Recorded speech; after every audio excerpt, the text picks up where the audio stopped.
આપણી સંકલ્પ ન્યૂઝ ચેનલને સબસ્ક્રાઇબ અને લાઇક કરો, બેલ આઇકન દબાવો જેથી આવનાર ન્યૂઝ અપડેટ્સની નોટિફિકેશન આપના મોબાઈલ પર સૌથી પહેલા પહોંચે.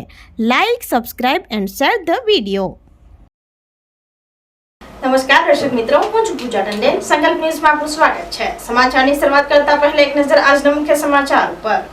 સેલવાસના દપાડા ગામે વીજ તાર તૂટ્યો, એક પુરુષ વાયરને અડી જતા કરંટથી મોત. સાયલી રોડ ઉપર આંબા અને લીમડાનું ઝાડ ધરાશયી થતા બોર્ડ પણ તૂટતા રસ્તો બ્લોક.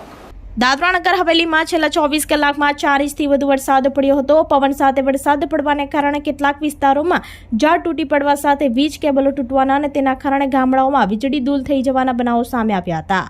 મંગળવારે પવન સાથે વરસાદમાં સેલવાસ ગુરુદેવ સોસાયટીમાં 2 ઝાડ તૂટી પડતા દિવાલ અને એન્ટ્રી ગેટ ઉપર લગાવેલ બોર્ડ તૂટી પડ્યું હતું. આંબા અને લીમડાનું ઝાડ ધરાશયી થતા બંને વૃક્ષો પડી જવાને કારણે વાહન વ્યવહાર થંભી ગયો હતો, જેની જાણ ફાયર બ્રિગેડ અને નગરપાલિકાની ટીમને થતા સ્થળ ઉપર આવી પહોંચી વૃક્ષોની ડાળીઓ કાપી સાઈડે કરતા માર્ગ ખુલ્લો કર્યો હતો. આ સાથે દપાડા ગામે રાત્રિ દરમિયાન ઝાડ તૂટી પડવાને કારણે એની સાથે ઇલેક્ટ્રિક વાયર તૂટેલો હતો. મળસ્કે કુદરતી હાજતે જવા નીકળેલ ચંદુભાઈ ટોકિયા ઉંમર વર્ષ 60 જેમનો પગ વીજ તારને અડી જતા કરંટ લાગવાથી તેમનું ઘટના સ્થળે જ મોત નીપજ્યું હતું. મધુબન ડેમની સપાટી 66.45 મીટર છે. ડેમમાં પાણીની આવક 9090 ક્યુસેક્સ અને પાણીની જાવક 353 ક્યુસેક હોવાનું જાણવા મળ્યું હતું.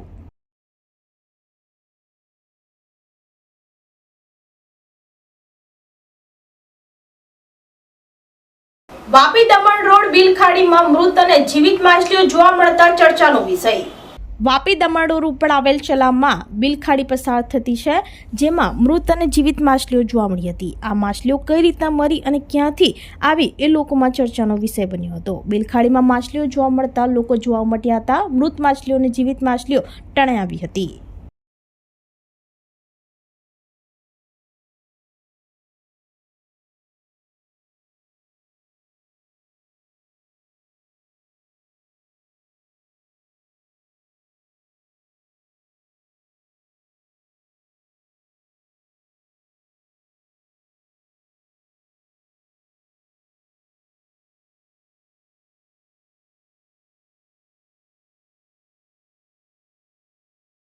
દમણના ભીમપોર વાંકડ રોડ ઉપર ગંદુ પાણી છોડતા ગંદકીનું સામ્રાજ્ય.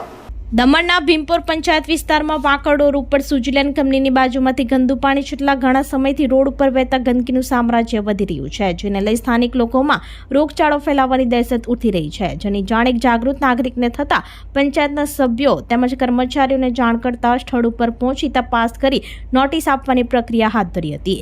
વરસાદની સિઝનનો લાભ લઈ કેટલાક લોકોને એકમો દ્વારા ગંદુ પાણી છોડી પાણી પ્રદૂષિત કરવાતા હોય છે, ત્યારે તેઓ સામે કડક કાર્યવાહી કરવા લોકોમાં બૂમ ઉઠી રહી છે.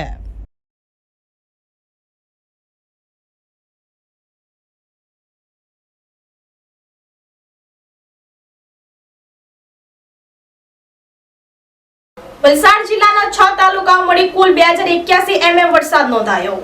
74 પૈકી 27 મકાનોની નુકસાની નિયમ કરતા ઓછી હોવાથી વળતરની અરજી નામંજૂર કરાઈ હોવાનું જણાવતા કલેક્ટર અનસુયા ઝા.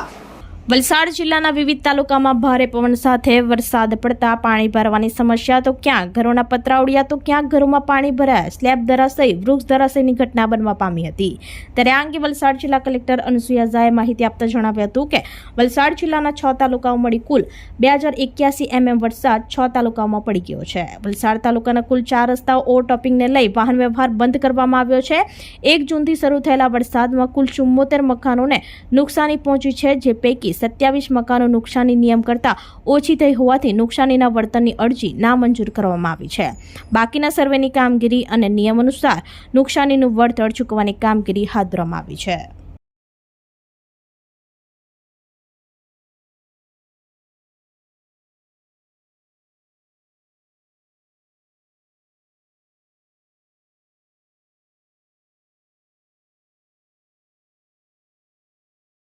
વલસાડ જિલ્લામાં ગત માસનો આપણે જો રિપોર્ટ જોઈએ તો 2081 mm જેટલો વરસાદ જૂનમાં નોંધાયેલો છે.